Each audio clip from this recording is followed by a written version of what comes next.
underneath it. Graham Smith after playing so well. Shade of reading. Big man, big game.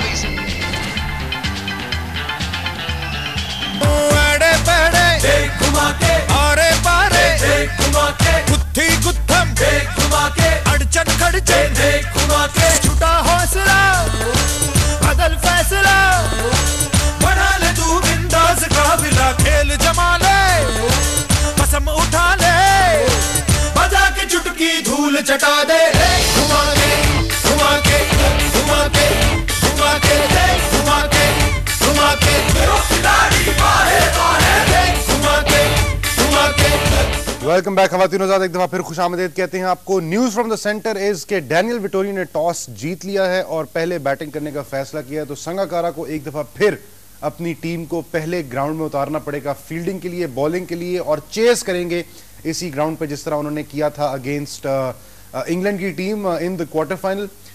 जो हम इंजी भाई बात कर रहे थे टॉस से पहले, टीम जब हमें नहीं पता थी, तो हम बात कर रहे थे कि वुडकॉक खेलेंगे या एक पेस बॉलर खेलेंगे।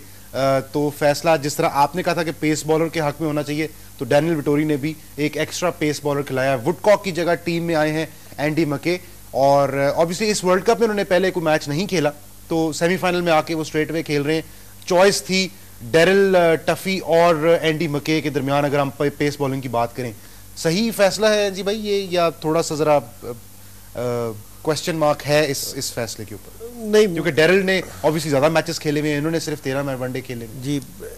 असल में तो पहली बात तो ये है कि जो स्पिनर्स को उन्होंने नहीं खिला रहा था, वो एक तो श्रीलंकन स्पिनर्स पे अच्छा खेलते हैं, तो ये एक दूसरी चीज़ है। लेकिन अगर आप है ना इसकी वुडकॉक की परफॉर्मेंस भी देखें, पिछले मैच में भी जहाँ किया तो उसके ऐसा सच वो विकेट नहीं ले सका, कोई इम्प्रेसिव उसने नहीं किया था, इसलिए लग रहा था चेंज होगा।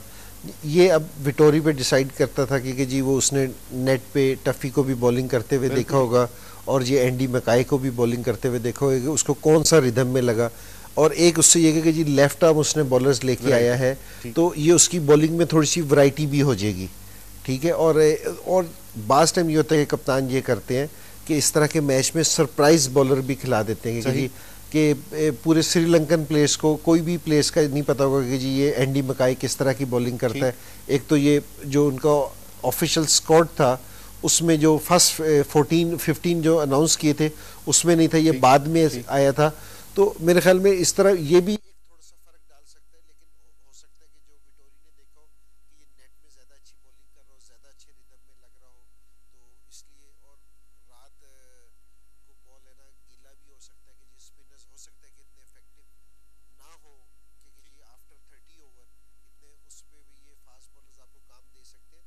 और मैंने आपको पहले भी कहा था कि फास्ट बॉलर्स ही अभी तक इस टूर्नामेंट में भी जितने, हालांकि बहुत श्योर है कि जी स्पिनर्स क्योंकि जी मैच अभी तक फास्ट बॉलर्स ने ही ज्यादा विकेटें ले रखी हैं। और अगर किसी ने बॉलिंग में मैच जितवाया है तो वो, अगर आप देखें तो फास्ट बॉलर्स ने अपनी टीमों को मैच जितवाए अभी तक। बिल्कुल ठीक, बिल्कुल ठीक।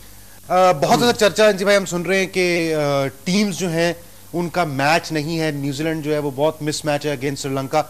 मेरा ख्याल है जो प्लेइंग 11 है उसका हम जायजा लेते हैं दोनों टीम्स का, और अपने एक्सपर्ट से कहते हैं कि जरा हमें सही मवाजना करके दें दोनों टीम्स का। तो आपकी टेलीविजन स्क्रीन पर दोनों टीम साइड बाय साइड आज की प्लेइंग 11। न्यूजीलैंड की team Brendon McCullum, Guptill, Ryder, Taylor, Styris, Williamson, Nathan McCullum, Vettori, Oram, Southee और एंडी मके जो आज खेल रहे हैं। श्रीलंका की टीम अनचेंज्ड है अपने क्वार्टर फाइनल विक्ट्री से। थरंगा है, दिलशन है, संगाकारा, जयवर्धने, समरावीरा, चमारा सिल्वा, एंजेलो मैथ्यूज, मलिंगा, हेराथ, मुरलीधरन एंड अजंता मेंडिस। इंजी भाई दोनों टीम्स आपके सामने है, बॉलिंग से जरा कंपैरिजन शुरू करें। देखिए इनकी जो फास्ट बॉलर्स हैं दो, इनके ये मकाई हैं और सऊदी और ओरम, ये तीन फास्ट बॉलर्स के साथ खेल रहे हैं। और उधर से अगर आप श्रीलंका की अगर देखें तो वहाँ सिर्फ है ना वो एक मैथ्यूज है और मलिंगा के साथ, इन दो के साथ खेल रहे हैं। तो मैथ्यूज तो जरा मिलिट्री मीडियम है, मलिंगा ही ऑलराउंडर है बेसिकली। जिस तरह ये ओरम ऑलराउंडर है, इसी तरह मैथ्यूज ऑलराउंडर है, ऑलराउंडर के तौर पे खेलते हैं। तो यहाँ ये एक फास्ट बॉलर से खेल रहे हैं सिर्फ मलिंगा से। श्रीलंका की ये वैसे हिस्ट्री भी रही है बहुत ज़्यादा, क्योंकि ये बहुत ज़्यादा डिपेंड करते हैं स्पिनर्स पे। कि बहुत रेयर चांसेस होता है कि ये ज़्यादा फास्ट बॉलर्स के साथ खेलने, ये स्पिनर्स में हमेशा बिलीव ज़्यादा करते हैं।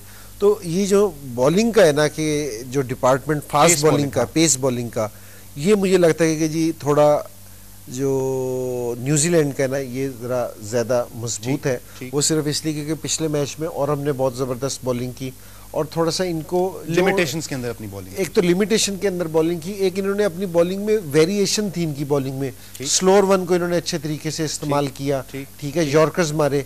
तो न्यूजीलैंड वालों को एज इसलिए कह रहा हूँ कि इनको थोड़ा सा आइडिया होगा कि इन पिचेस पे किस तरह की बॉल करनी है। तो काफी सारे मैचेस खेल के तो अब जरा थोड़ा सा इनको आइडिया हुआ। तो मेरे ख्याल में ये चीज है ना थोड़ी सी इनकी न्यूजीलैंड वालों की मजबूत है। और जहां तक स्पिन डिपार्टमेंट की बात है क्योंकि जी विटोरी है और नेथम मैकलम है, तो मेरे ख्याल में श्रीलंका का ये डिपार्टमेंट बहुत मजबूत है कि मेंडस है और हारित है और मुताया मुरलीधरन है। तो ये डिपार्टमेंट बहुत मजबूत है क्योंकि जी स्पिन डिपार्टमेंट है ना जो बहुत मजबूत है उसका। और अगर ओवरऑल इनकी पूरी बॉलिंग बैटरी को देखा जाए न्यूजीलैंड की और श्रीलंका की, तो मेरे ख्याल में श्रीलंका को इस चीज पे थोड़ा सा एज है because of their spin department. ठीक, स्पिन डिपार्टमेंट और पिच को देखते हुए, पिच को भी देखते हुए। भाई अब हम इनकी बैटिंग अगर देखें तो 6 बैट्समैन दोनों टीमों में इंक्लूडिंग द विकेट कीपर, और जो विकेट कीपर है अगर न्यूजीलैंड में देखें तो ब्रेंडन मैकलम और श्रीलंका में संगाकारा, ये दोनों प्रॉपर बैट्समैन है, टॉप ऑर्डर के बैट्समैन है। तो ये जो 6 बैट्समैन का मवाजना आप देखें, विलियमसन तक न्यूजीलैंड में और चमारा सिल्वा तक श्रीलंका में, इसको कैसे कंपेयर करते हैं आप?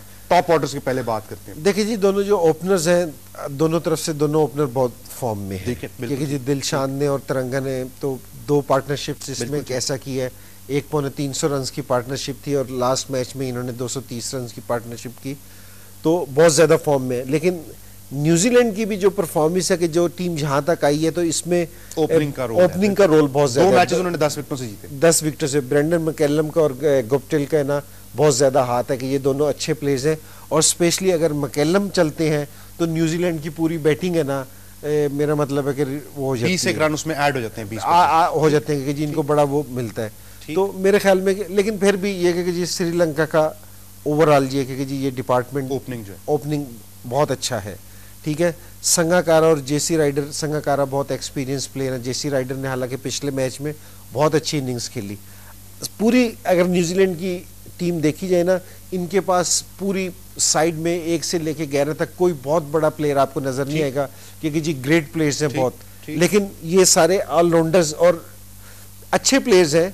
तो लेकिन किसी भी दिन ये किसी भी टीम को डैमेज कर कंट्रीब्यूशन दे सकते हैं। राइडर हैं, जिस तरह पिछला मैच खेल रहे थे, जिस पोजीशन पे खेलने आए थे, उसके बाद जिस तरह की इन्होंने इनिंग्स खेली और जिस तरह ये टच में नजर आ रहे थे, तो ये डेंजरस प्लेयर हो सकते हैं। संगाकारा सीजनल कंपेनर है, तो इसके मतलब कहने की कोई जरूरत नहीं है कि और बड़ी अच्छी फॉर्म में है। इस पूरे अभी तक इवेंट में 350 पौने 400 इन्होंने रन्स कर रखे हैं। नंबर 4 पे महिला जयवर्धना है और टेलर है, दोनों बहुत अच्छे प्लेयर हैं। टेलर ने जिस तरह अगेंस्ट पाकिस्तान इनिंग्स खेली थी, न्यूजीलैंड फिर तवक्को कर रहा होगा इनसे आज के कि हम इस तरह की इनिंग्स, लेकिन बर्थडे के बाद वो इतना अच्छा उन्होंने अभी तक परफॉर्म नहीं किया। नहीं, अच्छे प्लेयर हैं, अब दोबारा इनकी अच्छी इनिंग्स के लिए दोबारा बर्थडे तक इंतजार करना मुश्किल है। मेरे ख्याल में न्यूजीलैंड के लिए बहुत मुश्किल होगा कि जी दोबारा बर्थडे तक का इंतजार करें, लेकिन मेरे ख्याल में बहुत अच्छे प्लेयर हैं। और अगर ये इनिंग्स खेलते हैं तो मिडिल ऑर्डर, पूरी मिडिल ऑर्डर रोज टेलर के गिर्द घूमती है न्यूजीलैंड की। महिला जयवर्धना अगेन ग्रेट प्लेयर है। तो श्रीलंका से पिछले 10 से 15 साल से मिडिल ऑर्डर का जो सा श्रीलंका का है कि वो इसके ऊपर है। इस वर्ल्ड कप में उन्होंने पहले मैच में 100 किया और उसके बाद इतना ज्यादा कलर में नजर नहीं आया। एक मेरे ख्याल में 50 किया उसके बाद इन्होंने, तो ठीक है, बहुत ज्यादा फॉर्म में नहीं, लेकिन बहुत एक्सपीरियंस प्लेयर है। अगर लास्ट टाइम भी जो वर्ल्ड कप था न्यूजीलैंड के खिलाफ मैच देखा जाए तो इन्होंने सेंचुरी की थी अगेंस्ट न्यूजीलैंड।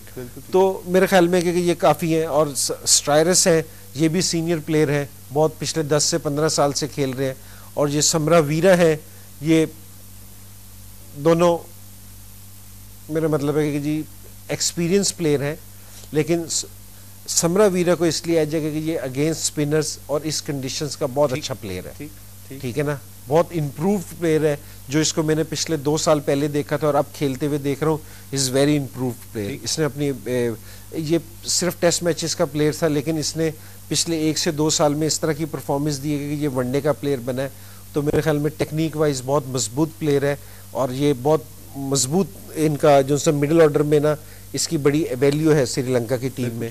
स्टोरस ऑलराउंडर हैं कि बॉलिंग भी करते हैं, बैटिंग भी करते हैं, ठीक है। इनका भी डे पे डिपेंड करता है कि जी अगर कोई हो तो ये बहुत लंबी इनिंग्स नहीं खेलते। अगर मैंने पिछले 2 से 3 साल में इनका कोई बड़ी इनिंग्स खेलते हुए नहीं देखा, लेकिन ये शॉर्ट बर्स्ट बहुत अच्छे करते हैं कि खेलते हैं कि जी 40 रन 50 रन बास टाइम बहुत तेज करके दे सकते हैं, जो हो सकता है कि जी न्यूजीलैंड को हेल्प करे। तो ये जो उनसे विलियम है, इनके विलियमसन जो सिल्वा, तो दोनों यंग प्लेयर हैं, तो सिल्वा को बस इसलिए एज है इस पे क्योंकि वो इस कंडीशन से ज़्यादा यूज टू है। विलियमसन ने इससे पहले वर्ल्ड कप से पहले इधर कोई टूर नहीं किया था, तो मेरे ख्याल में उसको इस कंडीशन से एडजस्टमेंट होने में थोड़ा सा टाइम लग सकता है। लेकिन ओवरऑल अगर देखा जाए तो श्रीलंका की टीम न्यूजीलैंड से मजबूत लगती है। लेकिन मेरा ये बिलीव है कि जिस समय इतना बड़ा मैच हो, एक टीम सेमीफाइनल में आ रही हो, तो मेरे ख्याल में कोई टीम ये नहीं कि जी आप उसको कम समझे या ज्यादा समझे। ये एक मुवाजना है दोनों टीमों का क्योंकि जो पिछली परफॉर्मेंस पे है। लेकिन इस मैच में हम ना किसी भी टीम को कम नहीं कह सकते क्योंकि जी न्यूजीलैंड की टीम हल्की, अब वो इस टूर्नामेंट के सेमीफाइनल में आई है अच्छी परफॉर्मेंस देती हुई, ठीक है। तो इसको किसी भी तरह नज़रअंदाज नहीं किया जा सकता। किसी टीम को ये आप नहीं कह सकते कि जी ये मजबूत है और ये वीक है। बिल्कुल ठीक है। ख़वातीन और हज़रात, इस मौके पे एक छोटी सी ब्रेक लेते हैं। ब्रेक के बाद जब वापस आएंगे तो स्ट्रैटेजी की बात करेंगे कि पहले 50 ओवर्स में क्या स्ट्रैटेजी होनी चाहिए दोनों टीम्स की पहली इनिंग्स के अंदर। एक छोटे से ब्रेक के बाद दोबारा मिल रहे हैं।